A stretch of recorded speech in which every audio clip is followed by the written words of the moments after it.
Now, whatever side of the debate they are on, the one word we've heard over and over again from businesses this week is the fear of uncertainty.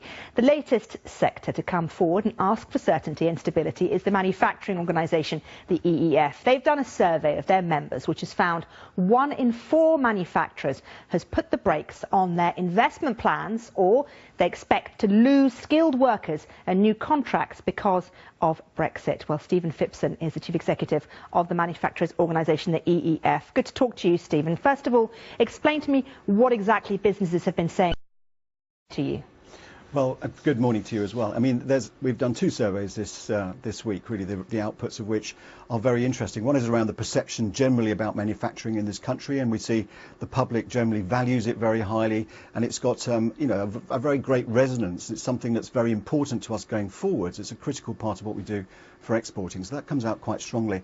And the second thing is really a temperature check with manufacturers as to how they're feeling about the situation around Brexit and about the certainty going forwards, or the uncertainty in the case of investment. It falls into 2 camps really: the larger companies holding off on investments until they're sure about what the trading conditions will be, bearing in mind that they of course are part of very large integrated supply chains across Europe, and that trade flow goes backwards and forwards, so they're considering in both directions how those investments should look depending on the outcomes of the deals. Smaller companies continuing to invest carefully, but worried about things like WTO tariffs if we have no deal, and how that will affect their competitiveness in selling to their European customers. So clarity and certainty still is the major issue to unlock this, and moving forward, particularly on a free trade area, to make sure there's no barriers in the way of customs and tariffs going forwards, is absolutely vital to all of them. Interestingly, your survey shows that amongst the general public, Britain is not seen as a great manufacturing nation, despite the fact that actually, in reality, we are. Yes, there's 2 points really that surprised us from that. One is the general public, and I think probably a lot more is said in the media, in the press, around the financial services sector than it is about the manufacturing sector.